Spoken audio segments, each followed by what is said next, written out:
Hello and welcome to this week's video from Pinnacle Executive Coaching. My name is Triza Kuka and we are going to be talking about work-life balance. So in Pinnacle Executive Coaching, we influence personal and corporate cultures. I'm cut out to help any executive leader, a team leader, a supervisor to be able to overcome their leadership challenges and be able to scale their leadership potential. So welcome. When we talk about work-life balance, I'm sure you just wonder what it is. You know about it. You've heard many things about it. So what I want to say is that work-life balance is the act of separating your work life. Either you are in a job setup or in a business setup. How would you separate that from your personal life in such a way that neither of them encroaches on the other? And this is something we all struggle with. We always are trying to find a good, comfortable balance. And there's enough benefits that you need to take. So we're going to look at some of them to just find out what it means. What are tips that an employer can be able to use, an employee can be able to use to get this balance. So what's the importance of having this work-life balance? Having a healthy work-life balance means that as an employee, you'll be happier when you go to work. And for an employer, it means that your team will be much more productive and they'll be able to achieve what they want. Failure to do that means that employees are battling with stress and you increase chances of having burnout. So chronic stress will occur when employees are continually stressed, and it can lead to mental health issues such as depression, anxiety, as well as physical health issues. People can start having simple things like chronic backaches just due to staying long periods of time seated up straight on their desk. They can have high blood pressure because of pressure from work, because of anxiety, because of lifestyle, not being able to move as they should be. And burnout happens when an employee suffers from too much stress over a very prolonged period and they simply just crash.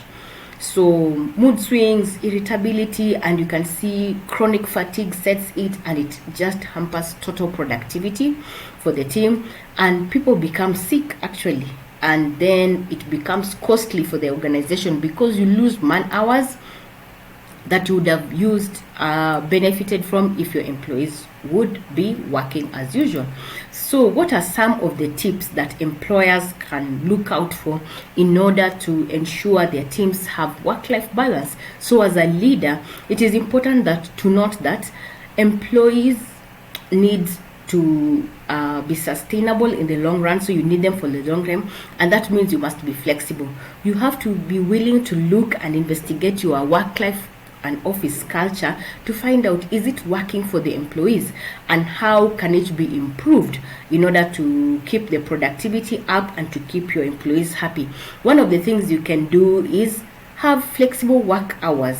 So let employees work when it's best for them, because some people struggle with traffic and they would rather come in later and leave later, like arrive at work at 9 but leave at 6, or arrive at work even at 10 and leave at 8.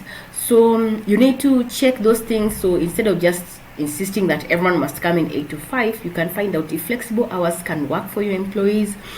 COVID forced all of us to be able to work from home, so you can find out, can you have a hybrid system where people are working partly in the office, working partly at home. You need to allow people also to go on their paid leaves.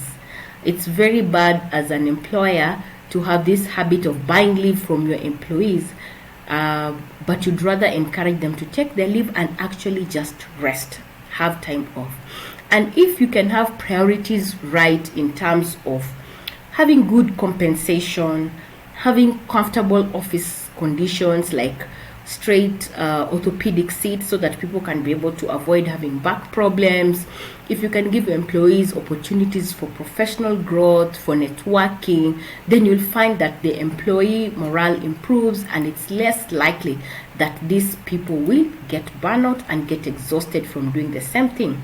So also we're going to give some tips for employees. On the other hand, how can employees be able to work out so that they can have a comfortable work-life balance? The first thing is just take advantage of your paid leaves. Never skip going for leave. I once heard of a cabinet minister who, not a cabinet minister, but a principal secretary who worked for, I think, a whole 5 years or 10 years without ever taking a break. And then one day he just collapsed and had a heart attack. I mean, you don't want to be such a kind of an employee. Yes, you're valuable to your employer, you think so, but if you die, you'll just be replaced. So always take advantage of paid leave and always take time to actually take that breather away from work. And the other thing is just to take breaks at work. You can take a 5-minute break from your screen and just stretch your legs and then come back. Just walk around the office and come back to your desk. Even that is just something that will help you. And then you can exercise. This is something we all struggle with if you are very busy, very hectic schedules, but it's something that is good for your overall health, because health is something that you don't want to lose with something that you can do. So incorporate exercise in your daily or weekly schedule as much as is possible. And then go for holiday. Sometimes some of us leave work to go to another activity, which is just hectic, so you never ever get a break. It's good to actually just decide, go on a vacation, take a break, which is real break. You're not working, you're not doing anything, so that you can be able to recharge. Another thing that works for employees is being around a support system. Your family, your friends, these are people who can give you support and enable you to have a breather outside your work environment. Keep close to them, make sure you utilize their support, their circle of support. And then leave work at work. It means when you log off from your office work, then just take a break and leave it to rest. The thing of working throughout, even when you say you're out of the office, you're on phone for office, is not actually healthy. So try it to always leave work at work. Then eat healthy and get enough sleep. You need to get at least 6 to 8 hours of sleep daily. 7 to 8 the better.